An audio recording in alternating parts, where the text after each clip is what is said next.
And are you overthinking this? And what does that mean? Stick around.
For those of you that do not know me, I've been involved in network marketing for quite a while now, and I'm the guy that started in this business totally broke, and I sold a junk truck to do this full time, and that was almost 27 years ago now.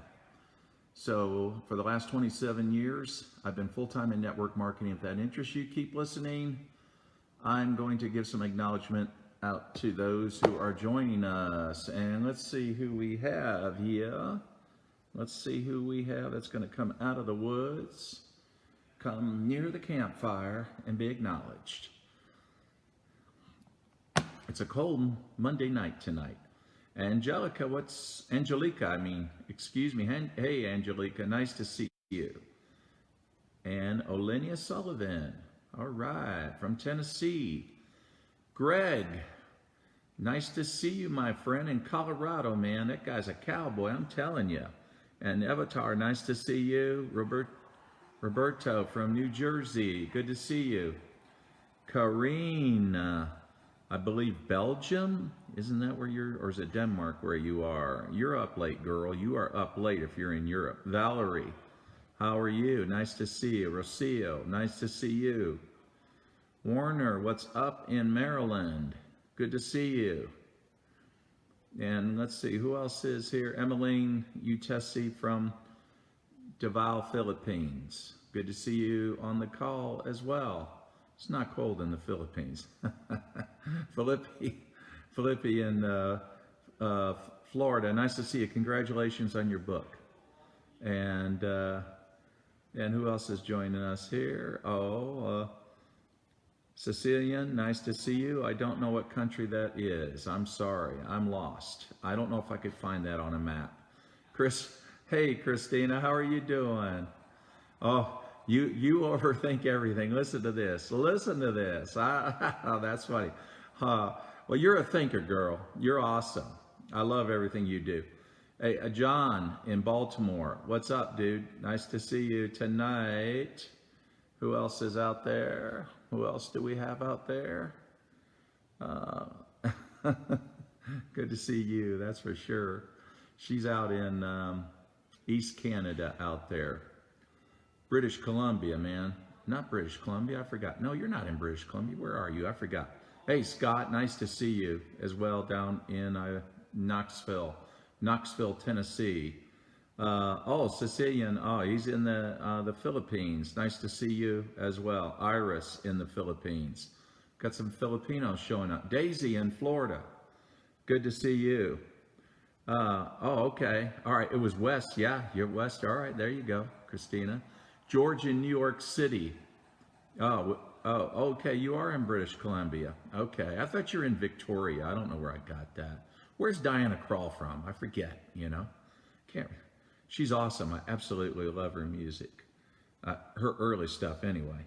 Regain, nice to see you in Pennsylvania. Good to see you. Oh, thank you, Scott. Scott's talking about my book. So that's the backward version of my book, Reaching the Peak on Amazon. So Gary in Denver, Colorado. Nice to see you. So this book released July 4th. So, and matter of fact, it's going to be published in several languages now. So the publisher has a relationship with another publishing company, Diane in the Philippines. Nice to see you.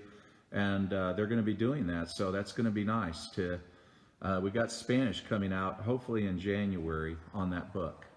So overthinking. I know nobody on this call is guilty of overthinking, right? We're just so confident of ourselves and our abilities, and we have absolute knowledge of making the correct choices that nothing can go wrong. Of course, no one would be on this call. This calls for other people who get on it later, right?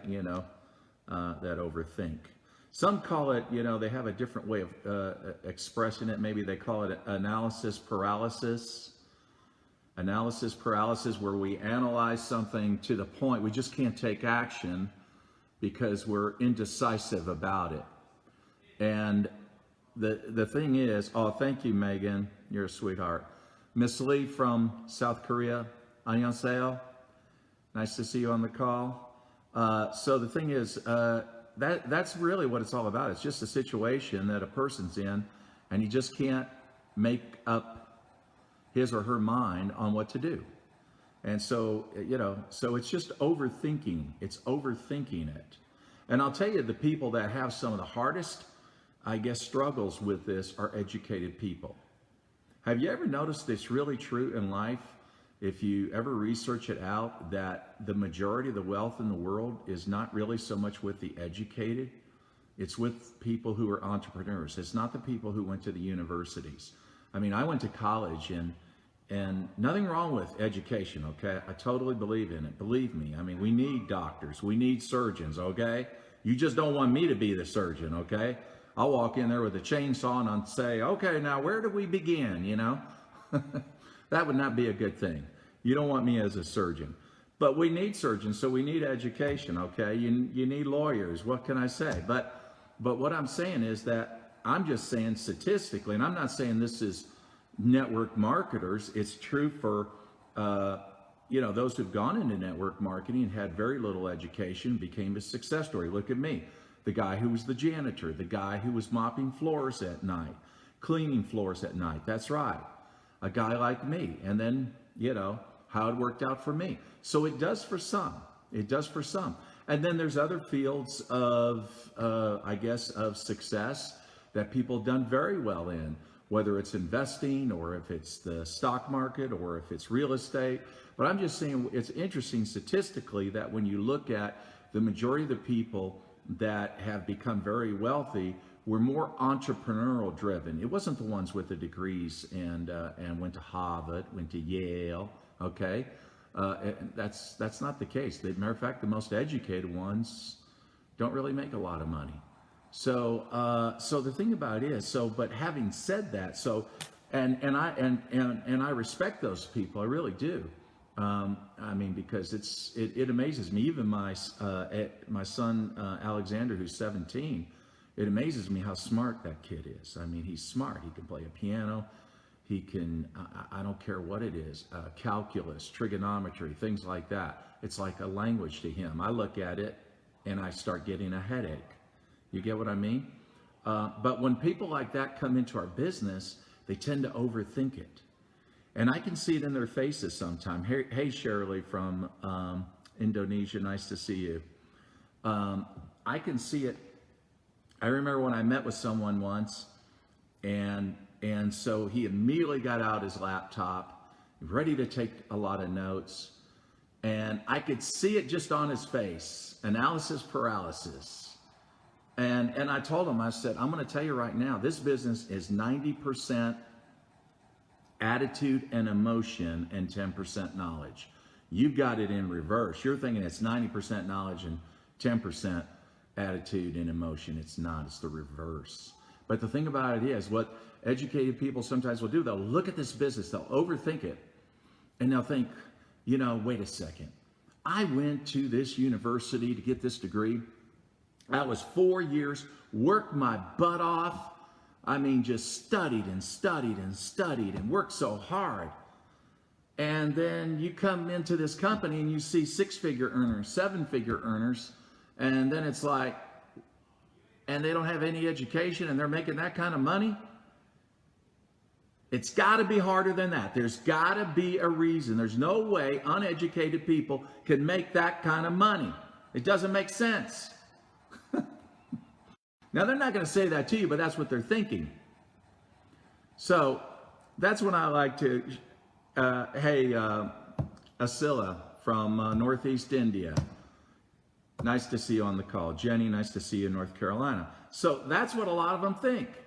So here's the thing, we'll talk about how we deal with that. I mean, you can massage those kind of people and just help them to understand really what this is all about. Because part of the problem is the way the whole, how you prepare yourself for life, the way they set it up, that it has to be the path of education. It has to be the path to universities. Then the next path is to the company that is going to give you a job. And you work there until you get old and then have a few years left and maybe a little health left to go enjoy what's left of your life. Now somebody set that up. And, I can see there was a place and time for all that. There was. I mean, that was in my father's era. But now it's a different game. It's a different game. And so now we see the people that are doing the side gigs. We see, the emergence of the entrepreneur. The people that are on Amazon, the people that just try to create their own businesses from their home. And what that is saying to me is that a lot of people are ready out there for this. And we're going to see the emergence of a lot of people that are going to become very, very successful in network marketing. You look at the United States alone right now, 6 million people are involved in network marketing. So the thing about it is, but the question tonight is do you overthink it? Do you overthink it? How do you know if you overthink it? Well, you guys, when your wife says to you, well, now, honey, here are the choices for dinner tonight. It can be A, B, or C. What do you normally do? If you're like me, I say, I don't know, you decide. That's indecisive, right? It's like, oh wait, gosh, I got to think about all this. Why do I have to think about this? I got other things to think about, or if it's a vacation, you're looking at all the different choices on where you can go on, let's say, during the Christmas break when your kids are out, and it's like ABC, but you just don't know what to do. You don't know how to take any action on anything that you're looking at. So again, that's just being indecisive. The thing about it is, here's the question I want to ask you is, how long have you been in your company? And you can put it in your comments if you want. How long have you been in your company? What about your prospect list? Have you made a prospect list? If you've been in your company and you've been to all the trainings of your upline, and you've been doing this for a year, and you haven't really sponsored anyone yet, other than your mother, why? Is it because you're overthinking this? Or your prospect list? Is it a chicken list? Or do you put everybody on that list that you know? Have you ruled out people that should not be on that list? If so, why? Because you're overthinking your prospects. You're trying to make up their minds whether they're interested or not. So that's something you can think about. I mean, those are things we experience all the time. Our leaders do it all the time. They do it all the time. So here's the thing, if you want to, do you want to take action, but you want to know more? That's the other thing too. It's always feeling like that we have to be an expert, in this business. We're afraid that someone is going to ask questions that we won't know the answer. And so we want to come up with the most, possible scenario questions that we can think of. And then we want to come up with these real brilliant, clever answers so that we don't look stupid. Here's the thing, friends. You can't do this well and look good at the same time. So I want you to accept that. Just accept it. Remember that. You cannot do this well and look good at the same time. Matter of fact, you even look better when you look stupid. Why? Because you're more believable, you're more authentic, and people are saying, wow, that's me right there. I see it. When you're perfect and you're clever and you're intelligent, you're unrelatable. I'm not saying go out there and embarrass yourself intentionally. I'm saying you cannot do this well and look good at the same time. So just do it. That's the thing to do, is just do it. And that's the reason why a lot of people, they're just waiting to be the expert, waiting to be the expert. So that's the thing. So let's, so for example, in your company, and I know I've done this too, you come in, people join you, and then they look at all the products that's in your line, and they're thinking, okay, I got it. I got this. Yeah, we got, let me see, 75 products in our line. Yeah. Okay, so no problem. I'm gonna knock this baby out. I'm gonna do this. I'm gonna know this. And for the next 6 months, that's all they're doing is studying products. They're studying ingredients.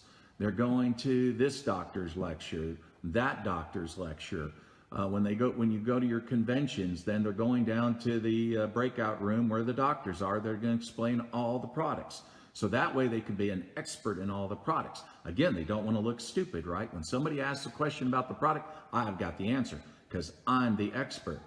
You remember I talked about that the other night. Why some people don't want to do this business is because we go into the expert mode when they ask questions, and they're thinking, oh my God, I don't ever want to have to give these kind of answers, so therefore it's complicated, therefore I won't do it. But anyway, that's part of the overthinking of it. Overthinking our products, that we have to know all our products before we can do this business. I want to tell you right now, most of the companies I've been involved in since I would say 1993 in network marketing, all had a flagship product. A flagship product is a lead product. It's like a lead magnet, if you will. And so therefore, only thing I had to know was about the lead product, the flagship product. And that was the product I learned. The others, I thought, okay, they'll find out about those when they join, they get their kits, or they go to the website, or they get their catalog, and then they'll say, oh, wow, I need this, great, fine, wonderful, awesome. But I don't have to explain it, and I don't want to explain it. The only thing I want to explain is the flagship product. And if you look into your company, just if you're wondering what is your flagship product, it could be 1 or 2 products. Could be more than, could be 2. But ask your company. If you don't know, ask your upline. If your upline doesn't know, call the company, get the answer, call your upline and train them. So that way your upline knows, okay, what your flagship product is. Because I'll tell you, I remember I joined a company back in 1997. Anyway, they had so many products, but they didn't have a flagship product. And I pointed that out to the owner, and this is an incredible company today, but at the time they weren't. And I was suggesting what to do about the problem, how to remedy the problem, how to create a flagship, and then you got your back end products and a directory guide to those products, so people don't have to feel like they're doctors to understand those products. Okay, and so that's the thing. If there's confusion, then you cannot duplicate. If there is confusion, then that creates people who want to overthink it and want to be experts. The best thing you can do is simplify it, and then know your flagship product, know it well, and then that's it. And it doesn't take long to know it well. I mean, you can probably do this in 30 minutes or less. Here's the other thing that people overanalyze or overthink, and that's the compensation plan.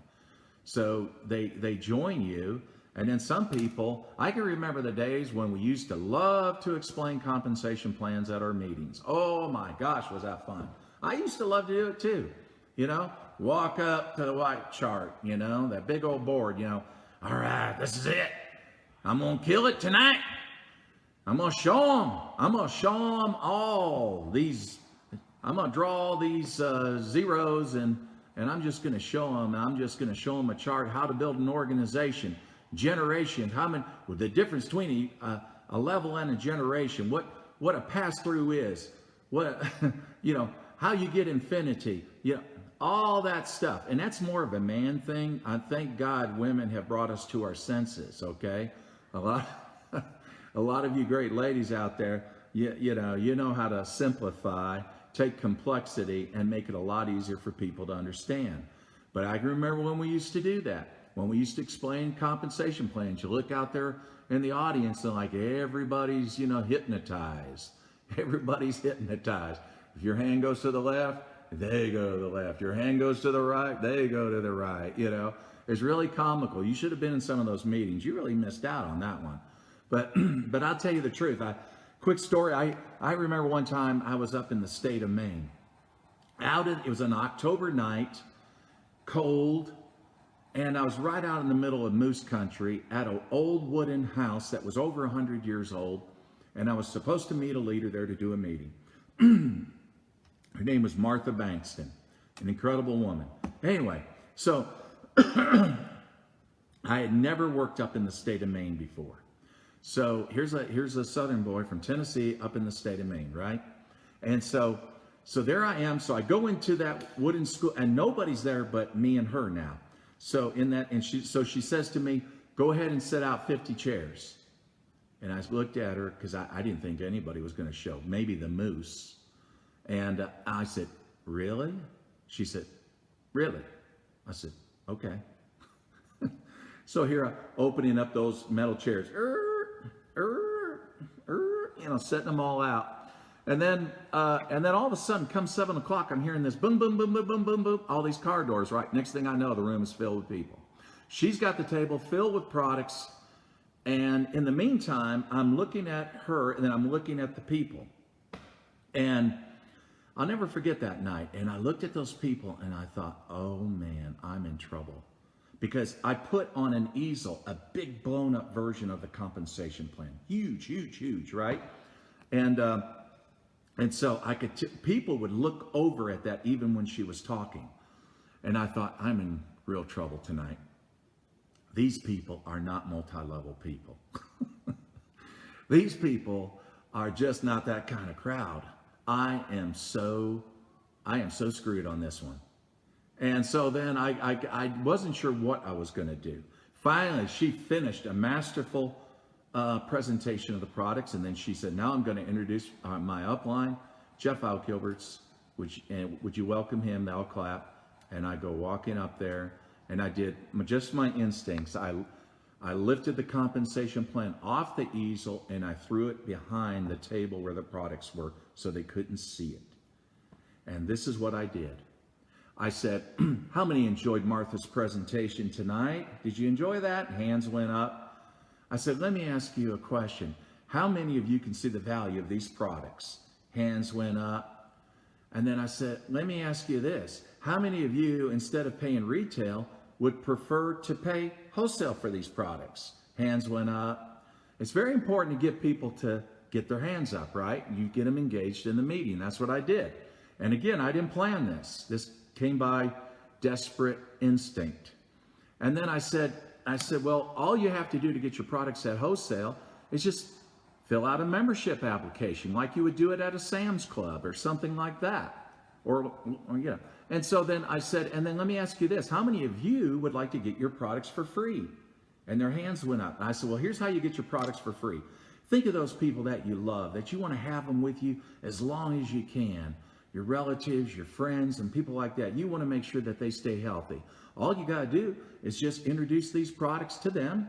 They'll start using the products. They're going to have better health. At the same time, every time they order, you're going to get paid. And it's, in the beginning, it's going to equal out what you're already spending, so you're getting your products for free." And I said, and guess what? The more you introduce it to, now you have some income coming in. Now, if all that makes sense to you, let's just go to the back and fill out the applications. I'm so glad you came tonight. And that was my compensation plan explanation, friends. I didn't overthink it. And I didn't want to explain it. Because if I would explain what was on that easel, I would have blown those people out. And it was interesting, just about every person who attended that night signed up. It was the biggest sign up we ever had in the state of Maine. It was incredible. I'll never forget that night. And that was back in 1994. Never forgot it. So the thing about it is, when we talk about compensation plans, never think that you have to understand your compensation plan. What you need to understand, I'm not saying be stupid. I'm not saying that. I'm saying that you could take some of the top earners in our profession. I guarantee you they're not experts on their compensation plans. There's no need to overthink it. There isn't. You know, I understand mine to a point. And when I don't, then I defer myself to the expert, okay? And ask a question.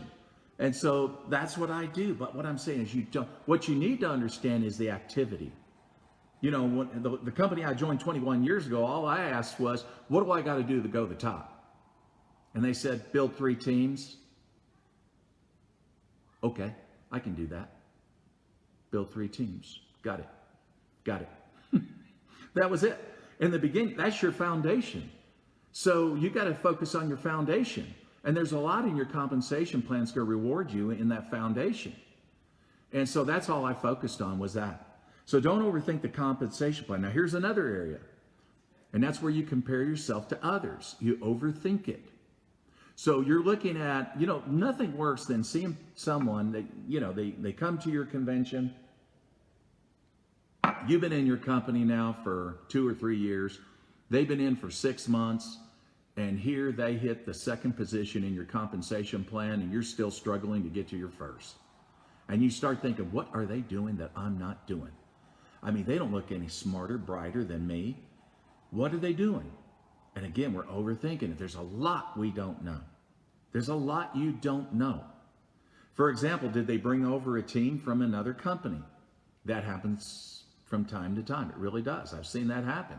Recently, even in ours, there was a couple of people that ranked up pretty high, and some of my leaders were asking, how'd they do that? How'd they do that? I said, well, what you don't know is they brought in a team from another company. That helps. Okay. Is it duplicatable? No. No, that's not duplicatable. And that's not the example of what we call organic building. But I mean, I'm glad they did it. I'm glad they did it. Sure. So the thing about it is, what we got to do is we don't know the story. It reminds me of businessforhome.com when Ned published an article about a couple that went into a company and their first month they made $1 million. Well, I guess that, you know, if I compare myself to that, I'd say I suck at this. But what he didn't say in that article, and he may not have known, but I knew that couple was also paid $1 million to come over to that company to bring their team with them because that company knew they had a large team. So they gave them $1 million up front. So it's just a back office or, just a back deal, what we call. They were given just a deal. And so again, the story is never the story. Don't compare yourself. And here's the other thing. You might go to different Facebook Lives and you see these Facebook, social media rock stars, and they're rocking, and their personalities, and they're just, they're just good at what, just talking. And you say, man, that's not me. That's not me. I just can't see myself doing that. I just can't. You're overthinking it. You're overthinking it. There's millions of people that will relate to your type out there. Believe me, they will relate to you. So you gotta find your tribe and create the vibe for that tribe by just being you. Don't be them, be you.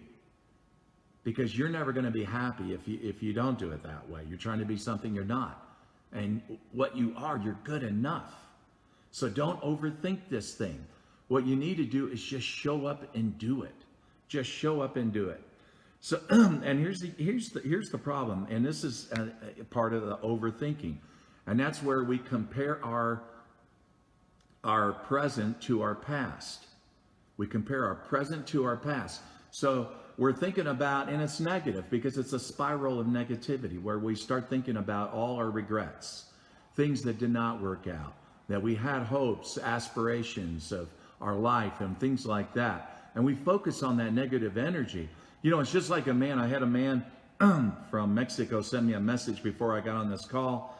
And he said, you know what? He said, I've tried to do network marketing. I really have tried. I've tried to stay positive, but I'm broke. I'm hungry. You know, he says, I just don't know what to do. And he's reaching out to, I don't even know him, right?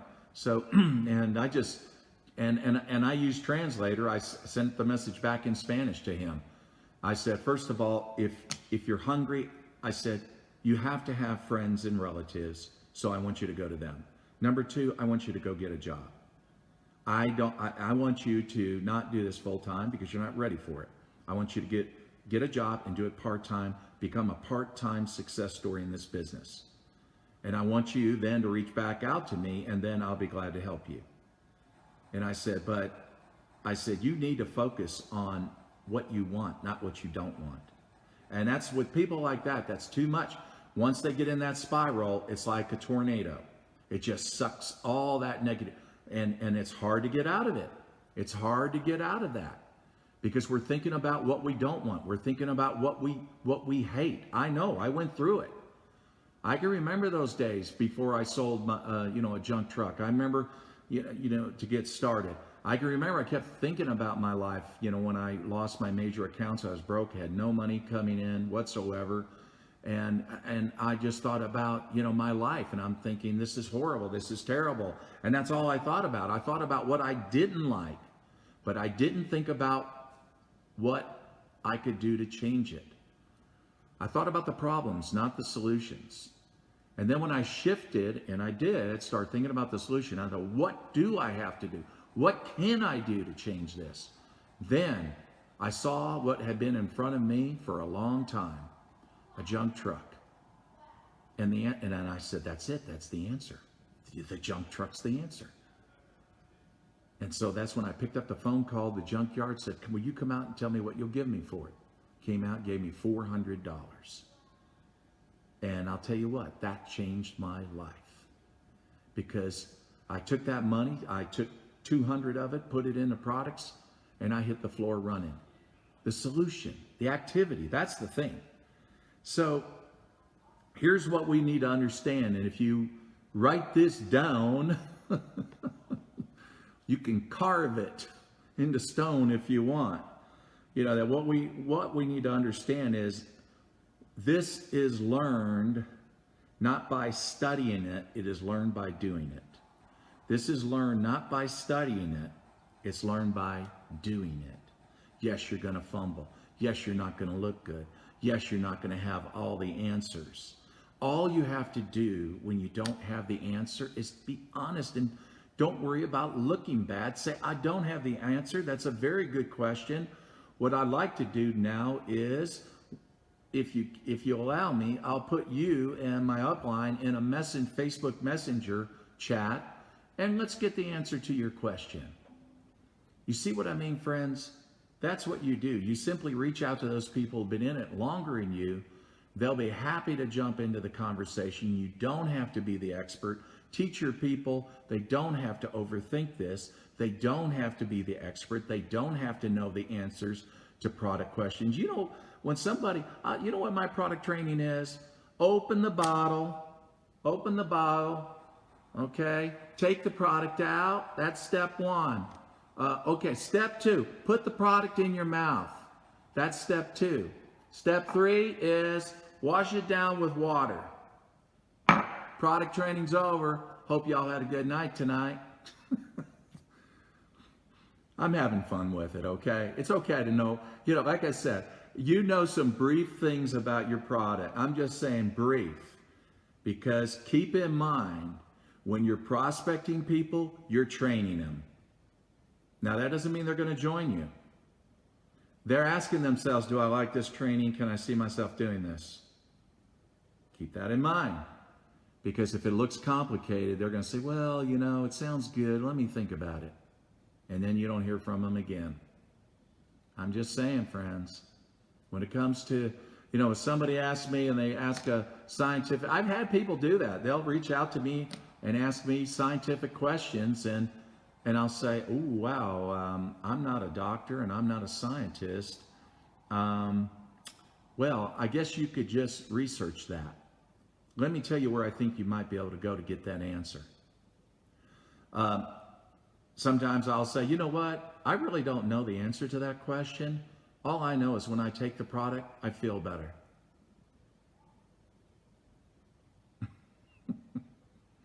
That's it. Because even if I know the information, even if I know it, I don't want to say it. I don't want to get in depth. Because again, what am I doing? I'm asking you to repeat what I say. And then they're thinking, I knew it. I knew it. You wanted me to be the expert, and you told me it was simple. That's right. That's right. And then we wonder why people don't join us. So that's why I don't go there. I really, and that's why I avoid some of these scientific seminars, even at our own conventions. I know these are brilliant people put them on. I'm afraid I might repeat what they say. Because I love it. I love it. I think it's great. I'm a big believer that, it's great to have science behind our products. Real science, real results, right? That's what it's all about. But the problem is when you want to repeat it, then you're asking your prospect to do the same. And they're overthinking it. They're thinking, wow, I got to have a special education to do this. How much time is this going to take? How many training meetings? How many, all this stuff. So anyway, I hope you got some value out of that tonight about not overthinking it. Because the thing about it is, as Anthony Robbins says, the past doesn't equal the future. Your failures, your disappointments in life doesn't mean that's the way your present is going to be. The biggest part of that is you letting go. You letting go and giving yourself a chance to have something in your life, to be something in your life. You can do it, but you got to quit overthinking it. And I know I used to do it. I remember when I joined my last company 21 years ago, I thought, oh my gosh, I thought, it never worked out. When has this ever worked out? Jeff, you have done this 10 times, 10 different companies. When has this ever worked out? Why would this work out? Why are you setting yourself up for massive pain and embarrassment to all your friends, your family, and all that? Why are we doing this again? And so when you have those kind of thoughts, that's when you need to just stop and just say, stop. I'm not listening to you anymore. I'm done with that. This is new. This is different. I'm new. I'm going to be different. And I'm going to make a difference in my life with this opportunity. And that's the way you have to think, my friends. You can't overthink this. You learn it by doing it. You don't learn it by studying it. So I hope you got some great value out of that. Thank you, Mindy. And Sabrina, nice to see you. So many of you, awesome people. It's a Monday night. And Mindy, why are you not watching football right now? She's a football nut. She loves the Giants. Rosia, but that's, actually I'm going to watch some football now. But anyway, but it was great getting together with all of you, and everyone, have a wonderful Monday night. Have a great, awesome week. Okay, plan your days out, okay? Be productive this week. Income producing activities, okay? Don't be busy. Don't be just busy. Be busy with the right things, okay? Doing the right things. Hope you're doing well, everyone. Oh, by the way, again, Reaching the Peak. It's on Amazon. It's my book, 40 years in the book. I have my 90-day plan in that book. 90 days, my first 90 days. And it doesn't matter whether you're just joined a company or you've been in your company for 3 years, you can always have a 90-day plan. So January comes up, and you want to hit the floor running. January, February, March, bust it out, go crazy, lose your mind, and have this massive downline after that. 90-day plan. Does it work? I don't know. I did it 21 years ago, and without bringing in a team, I had 800 people in my downline in 90 days. And that's what I did. And I never left my driveway. I never did a single meeting. So the thing is, it's about taking action. I didn't overthink it. I just did it. And you can too.